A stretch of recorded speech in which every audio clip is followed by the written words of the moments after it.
देशामध्ये भाजप सरकार आहे. हे भाजप सरकार स्वतःच नसून हे दत्तक सरकार आहे.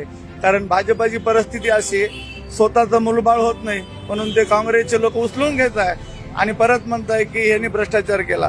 जर अशोक चव्हाणांनी भ्रष्टाचार केला असता तर त्यांनी यांना जेलमध्ये टाकायला पाहिजे. अजित पवारांनी भ्रष्टाचार केला तर जेलमध्ये टाकायला पाहिजे. भाजपापाशी असं कुठलं पावडर आहे की ते त्यांना टाकलं की लगेच क्लीन होत आहे. आज महाराष्ट्राची परिस्थिती जर बघितली तर देवेंद्र फडणवीस सारखा नालायक नेता त्याला स्वतःला काही अक्कल आहे का नाही हे त्याला माहिती.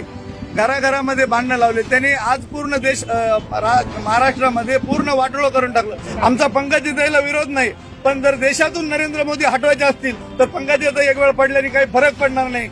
बजरंग बाप्पा सर्वसामान्य घरातला पोरगा आहे. त्याचे सौ कर्तृत्वाचे 2 कारखाने चालवतोय.